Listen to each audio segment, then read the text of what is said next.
From Kansas State University, this is Agriculture Today. Good to be back with you. Eric Atkinson here. Coming up today from the Livestock Marketing Information Center, Katelyn McCullock is featured on this week's Cattle Market segment. She'll talk about the positive indications in the market heading into this new year, and she'll look at the choice to select spread in the beef market, why there appears to be fewer choice cattle in the open trade. Also today, K-State's Justin Waggoner will talk about forage quality as you cattle producers continue your winter feeding programs and the situations where a midwinter forage test might prove beneficial. Further ahead this week's Forage segment, Jeff Wickman talks with K-State's Wade Weber about emphasizing communications skills with forage youth. All that and more right here on Agriculture Today. Agriculture and food systems are the main drivers of the Kansas economy, but must be improved in order to feed the world's growing population.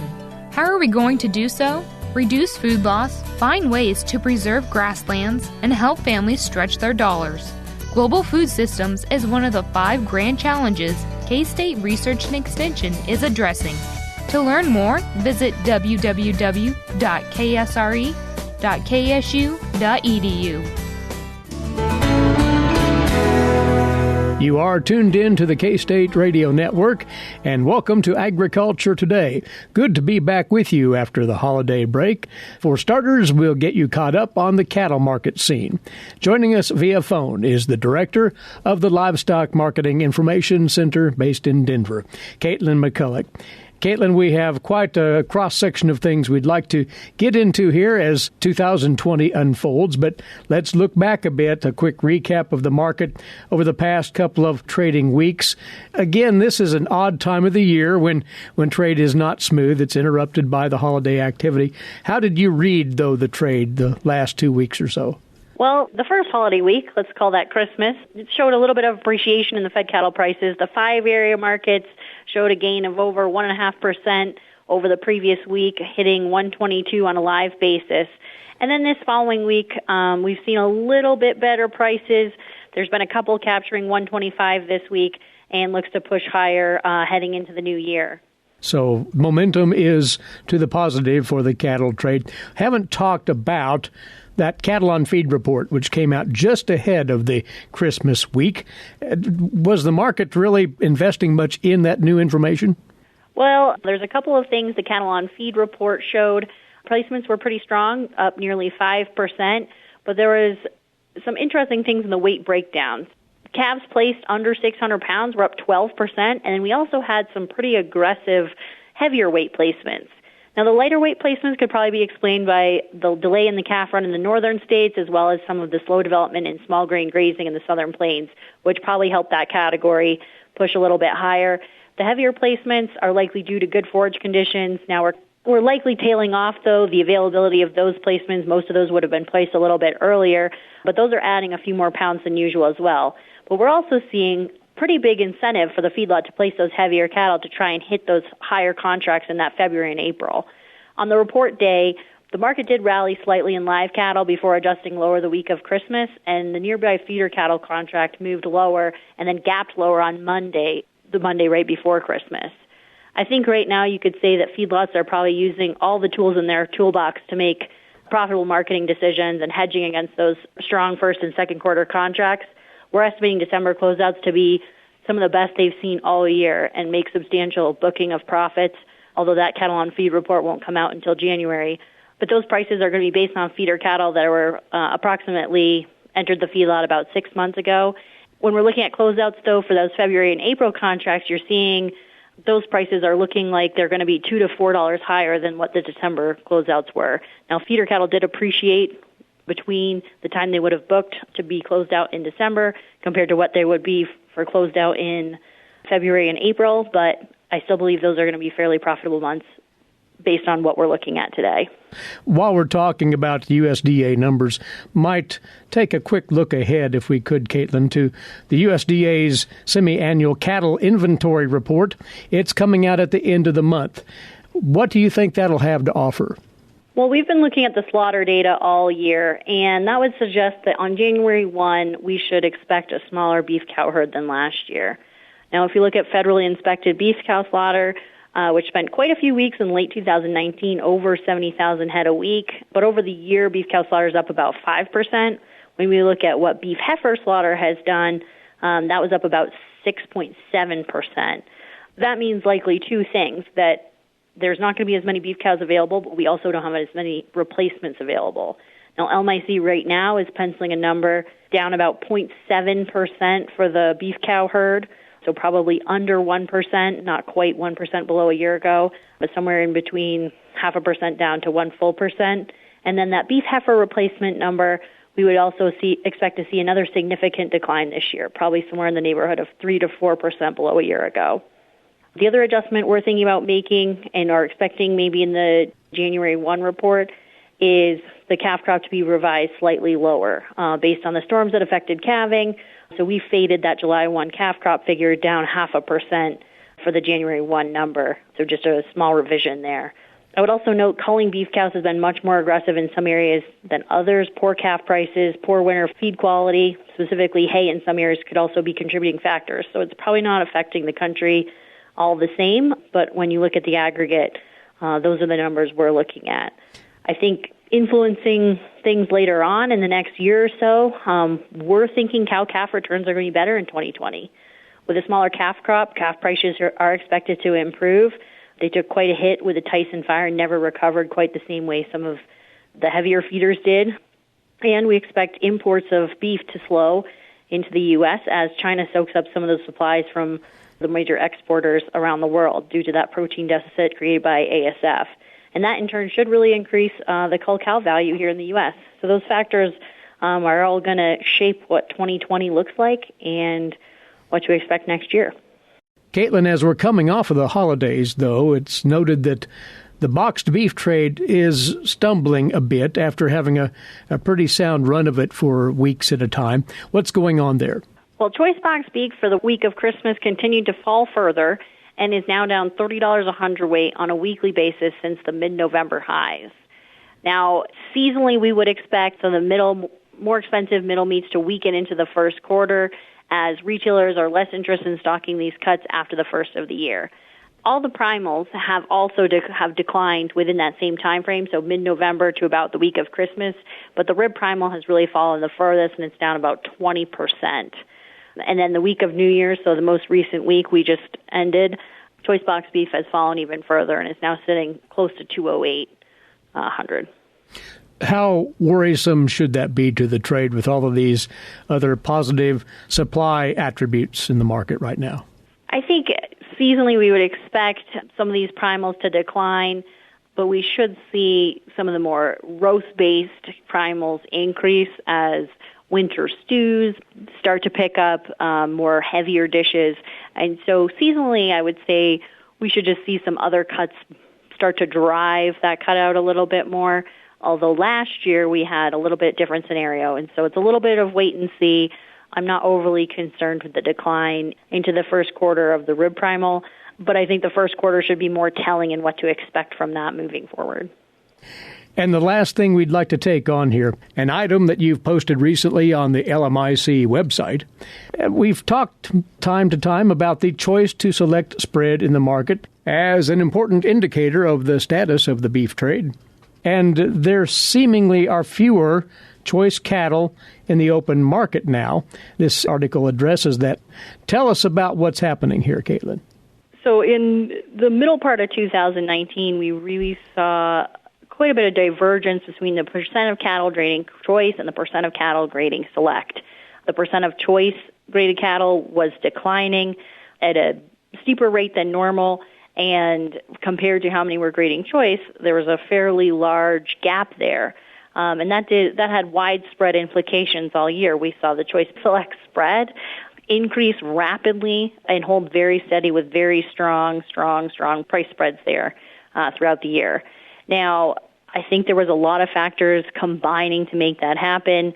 You know, in market analyst circles, we've talked about things like body conditions that struggled to keep up after a fairly harsh winter.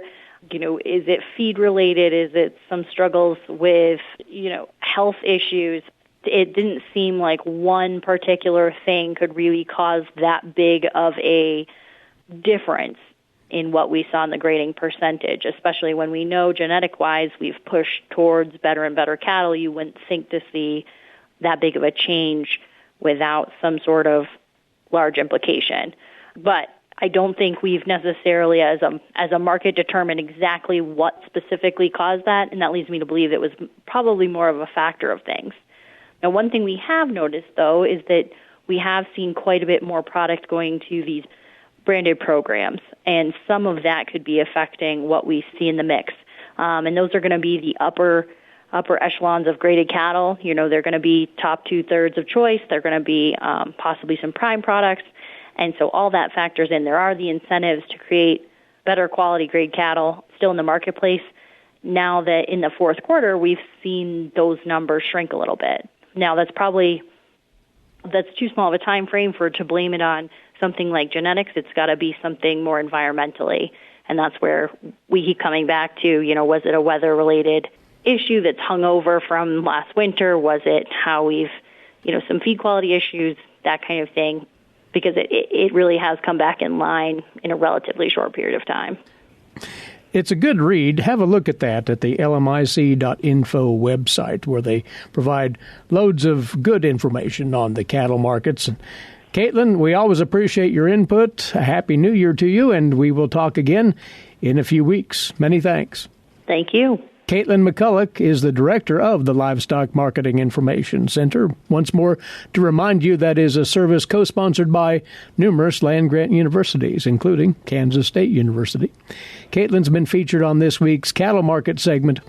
When we come back after the break, a conversation with a K-State beef systems specialist about staying on top of the quality rating of your forages as you feed your cattle herds through the balance of this winter. That's coming your way next, right here on Agriculture Today. Kansas farmers and ranchers are helping feed your family in the world. The largest contributor to the Kansas economy is beef cattle.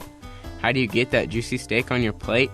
In order for you to enjoy your tasty meal, it requires the hard work of the producers, marketers, advertisers, processors, inspectors, transporters, packers, and consumers.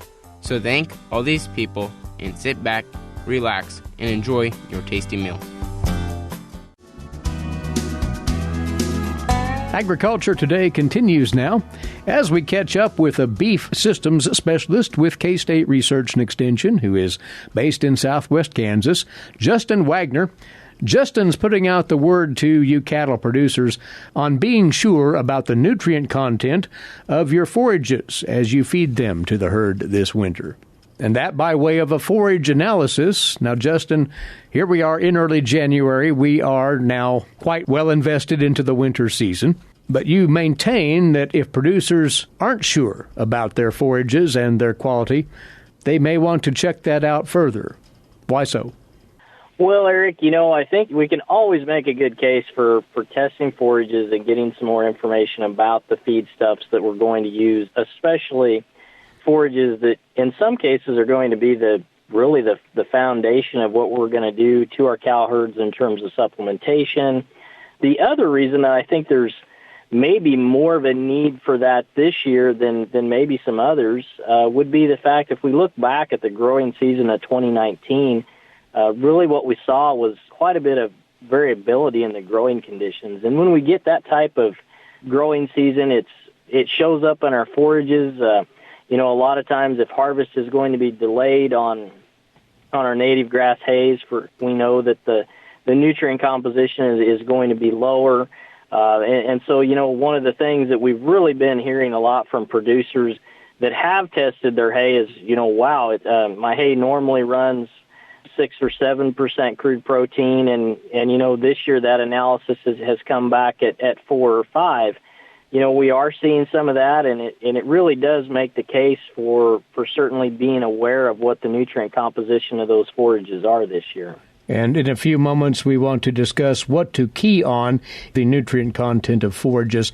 But even if one has tested at least somewhat on a limited basis prior to going into the winter feeding period? Are you suggesting that maybe they revisit that testing and actually be more aggressive in their sampling? Well, typically we want to test our forages as close to feeding as possible. Okay. However, I would say if a producer has, previously tested this particular lot of forages as it came into the hay yard earlier this fall, I wouldn't certainly make the case for maybe going back in and resampling that. I think what I would do at that point is just making sure that we've made the adjustments in our feeding program to account for those differences. And really that's kind of the next step, following forage analysis is we have to use the numbers, right? So I don't know that I would make a case for certainly coming back in and resampling, but if we have forages that we have not sampled thus far, I think that's something we should certainly consider, especially as we begin to come into what I kind of call the typical winter feeding months of the year, and as we approach calving on certainly a lot of operations. Well, right to it then, what should producers concentrate on in as far as that nutrient content? What are the essentials there, the basics? Yeah, that's a pretty common question. A lot of times labs will have different packages that one can choose. But if we break it down and we look at the actual analyses that are kind of the fundamental components, what I'm looking at is we need a dry matter or moisture composition. We need to know what the crude protein content is. Then we'd like to have some sort of an estimate of the energy content of that feedstuff. So that would be the TDN, the net energy for maintenance, the net energy for gain numbers. And then, in terms of the macro minerals, the big ones that I tend to think of are calcium and phosphorus. That's not to underscore the importance of the others. Those are just kind of the major ones. So major analytical components, dry matter or moisture, crude protein, estimate of the energy composition, and then calcium and phosphorus. And so those are kind of the basic numbers. In addition to that, as a nutritionist, I like to actually see some of the detergent fiber analyses numbers. So the acid detergent fiber number and the NDF are also some numbers that we can use to tell us quite a bit about those forages. And what do those latter numbers, acid detergent fiber, neutral detergent fiber, actually tell a producer? In terms of NDF or neutral detergent fiber, that's essentially a number that reflects the amount of cell wall content. So the hemicellulose, the cellulose, and lignin component of that forage. We tend to think of NDF as maybe the bulkiness number, but the reason that that's important to us is that's the number that allows us to predict how much of a given feedstuff an animal is going to be able to consume. So in terms of predicting dry matter intake, and what the maximum amount that a cow would be able to consume for, say, straw, for example. We're going to use the NDF to be able to predict that number. ADF kind of is the other side of that, and so the ADF number represents the cellulose and lignin component within the forage. So we've removed the hemicellulose out of that, is really the next step in ADF from NDF. In general, higher NDF value is associated with a forage that has a greater proportion of cellulose and lignin. And so we think of that a lot of times as a forage being more mature. And because lignin is going to be largely indigestible, we can use that ADF number to then correlate with digestibility of the particular forage. And due to that relationship with digestibility and ADF, we can use that number, the ADF, to then calculate the TDN, the net energy for maintenance, and the net energy for gain numbers that we see on the analysis. So those are two, what I consider to be two really important numbers. If we think of NDF, one of the most challenging things we have to do is to predict how much of this forage can a cow consume, and then the ADF, with its correlation with digestibility, being the number from which those energy components are going to be calculated from. So that's the value of that information. Do we find, Justin, that those detergent fiber values, either one, the acid detergent or the neutral detergent, will vary widely with the forage type that we're looking at? So there are differences there, and typically the ADF especially and NDF as well. Those are both very robust procedures. And so, if you took two different types of forages, one being more mature than the other, we would be able to detect that difference within an ADF. A lot of times as a nutritionist, I don't actually get to see the forages, but I see the analytical reports. And a lot of times with experience, I can have a pretty good idea of what that forage really kind of looks like from those numbers. Now, obviously, most producers aren't going to get there, and they simply kind of look at those numbers and go, I'm not sure what those mean, but they do have meaning to us on the other side. So they're very, they're looking at the chemical composition of those feedstuffs to some extent. So, pretty good numbers and pretty robust from that standpoint. And, of course, then one is taking this information, hopefully, targeting those forages to the nutritional needs of the cow herd or otherwise in the growing ration, for instance.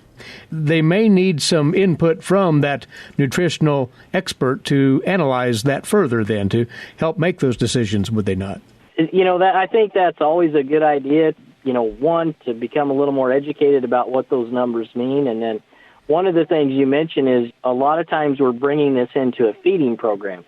And so we talked about, some important numbers as kind of the fundamental numbers that we need in terms of that nutrient analysis. But as we begin to think about, some other places we might utilize those numbers, if we're taking that forage and we're putting it in combination with a byproduct or a ration that's where we may have some concerns about sulfur and the sulfate levels in there. So getting, in addition to the calcium and phosphorus, if we're going to be utilizing it in a ration where we've got some byproducts, I think getting some indication of the sulfur is a good idea. The other thing that we run into is that a nitrate analysis. If we're dealing with a forage sample that we know is a nitrate accumulator, so I think about forage sorghum, Sudan grass, those are the ones that, kind of come to mind. It might be a really good idea to have some indication of what the nitrate numbers are on those forages, as well as we think about putting them in the context of kind of that larger feeding program and meeting back to the cow's nutrient requirements as well. Well, it all starts, of course, though, with testing that forage. If a producer isn't sure about sampling procedure, there's plenty of information on that process, right? That's correct. Sample methodology in terms of how we take that sample is very important.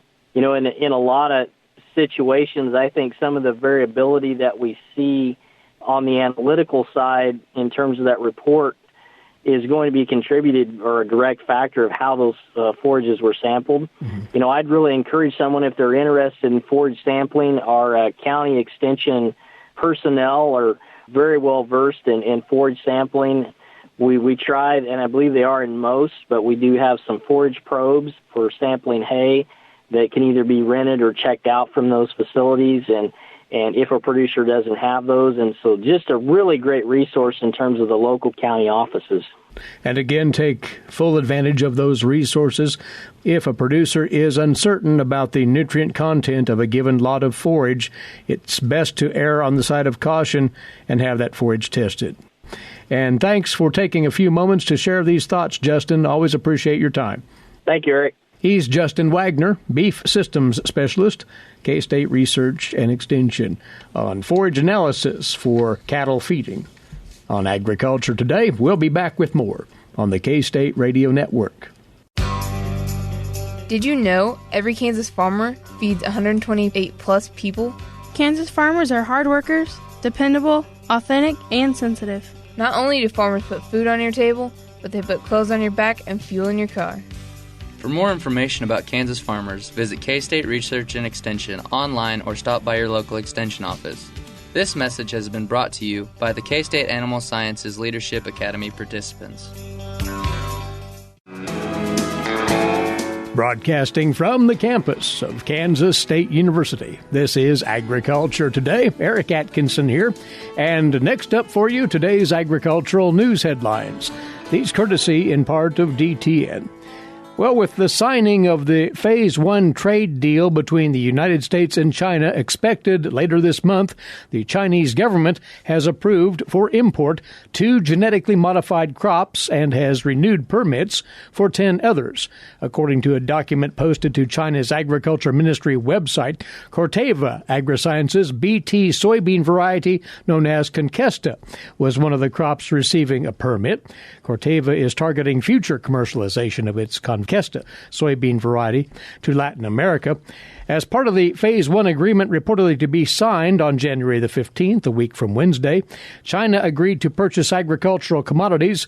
Agribusinesses in the U.S. have been waiting for years for a more open regulatory process when it comes to approval of crop technologies. In addition, import permits were renewed for a BASF Liberty Link corn hybrid and Liberty Link soybean variety, also a Bayer Roundup Ready 2 soybean variety, and DuPont Pioneer Roundup Ready soybean variety. A current research effort hopes to find clues on the ground level of Vietnam about African swine fever and how to keep that zoonotic threat out of the U.S. More on that from the USDA's Rod Bain. Public-private efforts to study and in turn prevent African swine fever from reaching our nation's swine herds includes research that is being conducted abroad. Paul Sundberg of the Swine Health Information Center discusses a project going on funded by the Foreign Ag Service of USDA that is capacity building for ASF in Vietnam and looking at how that virus acts on the farms in Vietnam. Sundberg says while ASF research is also underway at high-security biodefense laboratory facilities in North America, this is an opportunity funded by Foreign Ag Service to go over to a country that's got it and it's moving through there like wildfire. We can study that virus on the farm in populations of animals rather than in 5 or 10 animals at a time in a high biosecurity lab. So that's a real research effort that we've got now. We've got to learn those lessons because we've got to be prepared to answer the important questions on prevention and, if needed, containment of African swine fever from spreading in our country. I'm Rod Bain reporting for the U.S. Department of Agriculture in Washington, D.C. The EPA's preliminary interim decision for atrazine was released last week, and the Kansas Corn Growers Association leaders are encouraged by the language in the decision that sets the aquatic ecosystem level of concern for atrazine at a reasonable level. Kansas corn has been active in atrazine issues since the mid-1990s and is a founding member of the Triazine Network. That's a national coalition of growers of crops who have a stake in science-based regulatory decisions regarding atrazine and other triazine herbicides. KCGA CEO Greg Krisick serves the Triazine Network Steering Committee. He said that they're encouraged by the EPA's decision that corrects the ultra-low level of concern in the 2016 Ecological Risk Assessment. That level of concern would have banned atrazine use in much of farm country, according to Krisick. This decision corrects a recommendation made in the 16 Ecological Risk Assessment to set the threshold of concern at 3.6 parts per billion, that lower level based on questionable research, including studies that have been turned down by the EPA's Science Advisory Panel. Relying on several points of information, including the EPA's recommendations, the agency modified the threshold to 15 parts per billion on a 60-day average. Closer to home, the Assistant Fire Management Officer for the Kansas Forest Service. For the past 15 years, Jason Hartman has been named the new state forester for the agency. He succeeds Larry Biles, who has retired after serving as leader since 2008. Jason will be leading a staff of 30 employees located in the agency's headquarters here on the K-State campus, as well as several local and district offices around the state. In his previous role, Jason led an effort to assist local fire departments, schools, and other organizations to educate the public about wildfire hazards through such programs as Smokey Bear and Firewise USA, sponsored by the National Fire Protection Association. Among other duties, Jason was the coordinator of the Kansas Prescribed Fire Council and has supervised 30 part-time fire protection specialists in Kansas. He has helped train fire departments in Kansas to conduct wildfire hazard assessments and has assisted landowners to reduce wildfire hazards while maintaining a natural setting. So once more, congratulations to Jason Hartman, who has now been named the state forester with the Kansas Forest Service here at K-State. And that takes us right into this week's edition of Tree Tales from the Kansas Forest Service. Here's K-State Forester Charlie Barton. Charlie? Conservation during extremes, cultivating ecosystem resilience will be the theme of the 13th Annual Kansas Natural Resource Conference to be held in Manhattan, Kansas, January 30th and 31st at the Hilton Garden Inn. Following the opening sessions, there will be over 70 concurrent sessions and poster displays on a variety of Kansas natural resource topics, ranging from fisheries and wildlife to forestry, range, and water quality. Again this year, there's a pre-conference symposium, this time offered by the Society for Range Management. The title is Rangeland Carbon Storage, A Look to the Horizon. Speakers will be featured discussing the potential of grasslands to capture carbon, converting cropland to perennial grasses, how carbon storage is measured, the emergence of carbon credit markets, and practices that improve carbon capture. Cost for this Thursday morning event is just $20. A trade show featuring various commercial vendors and government agencies will also occur. For further details, go to the KNRC website at www.kansasnrc.org. Registration is just $130, and if you sign up by January 15th, includes the lunch, breaks, and an evening reception. Attendees also receive a 30-page conference proceedings with summaries of each of the presentations and posters. The conference is sponsored by several professional societies and natural resource groups, including the Kansas chapters of wildlife, fisheries, foresters, soil and water conservation, and range management. The Kansas Grazing Land Coalition, the Kansas Alliance of Wetlands and Streams also helped organize the meeting. Last year, the conference attracted over 380 participants, and the hotel room block filled up. So if you're considering attending, go to the website now at www.kansasnrc.org for the entire schedule, registration, and lodging information. The deadline to save money with early registration is January 15th, and to book a room, the block is held until January 3rd.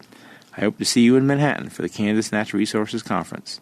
You've been listening to Tree Tales. I'm Charles Barton, Forest K-State Research and Extension. All right, Charlie, many thanks.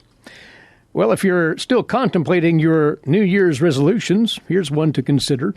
Checking out our podcast service at agtoday.net for downloading or listening to each day's broadcast right there from agtoday.net. This is Agriculture Today.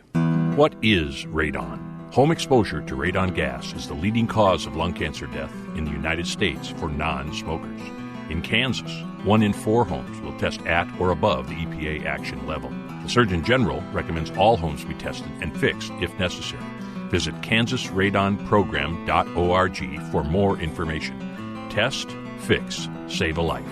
This message brought to you by the Kansas Radon Program, the Kansas Association of Broadcasters, and this station. Welcome back, and thanks for joining us on Agriculture Today. Along with Eric Atkinson, I'm Jeff Wickman. The new 4-H year began in October, but the end of the calendar year is a good time to review programs, successes, and areas to focus on over the next 12 months. Kansas 4-H program leader and 4-H Youth Development Department head Wade Weber says that he's excited about 2020 because 4-H is always asking the question how they can know more and know better. Because when we know better, we do better. It's a simple principle, but we live in a day and age where the studying of youth development, the study of adolescent brain development, all those types of things, all the sciencey stuff. We know more about this generation, the last 20 years of youth development, than we've ever known in the history of the world. And so it's really exciting to be at this threshold where I've said the phrase, the 4-H of the future is actually going to be more impactful than the 4-H of the past. As we equip young people to be successful, as we help them understand their own developmental process, and then as we also equip and enable our partners in our local communities as well as our volunteers to be applying the latest science like we do in any line of extension to help them be successful, in encouraging young people and in encouraging and inviting them to think about the next step of what they're interested in. 4-H is so uniquely positioned to be a great advocate for young people in their development. But as we go into 2020, we continue to ask the question, how do we do the things that we're doing? We know we've had traditional emphasis on our club engagement. We want to be purposeful in our school partnerships because we know that's a key component of helping invite young people to think about how would they like to take things out of the classroom and help deepen that learning going forward. And at the same token, we're also trying to ask the question, how can the 4-H experience continue to refine what I call the active partnership with Kansas State University? And so I'm really excited because this last year in 2019, we've done a lot of setting the stage when it comes to program development and partnership development to really ask the question, how can we operationalize that a 4-H club, no matter which county across our state, because of the access through Kansas State University Research and Extension, has the opportunity to develop and deepen a relationship with not just the resources of Kansas State University, but also the people and the expertise of the university as well. And so as we think about that going forward, we're finalizing our processes of what we're calling project pathways. In other words, having a sequence of when somebody signs up for a project, for instance, what are they invited into? The community of knowledge, the community of learning, and then giving them those opportunities. Now, we know full well those are mostly operationalized by the efforts of so many of you who are listening, the volunteers and contributors, or summer judges, and those who give feedback to young people to help encourage them and to deepen their learning and to keep thinking, like, what could I learn next? Because we love that growth mindset in young people because we know that's so key for them going forward. You're also looking to get more and more students on the Kansas State University campus to take part in different camps and leadership programs just to expose them to what life is like on a campus and be around other students and let them understand the possibilities that exist in several areas of 4-H that they may not necessarily know translate to college and a profession. Absolutely. And so one of the things that we know from the research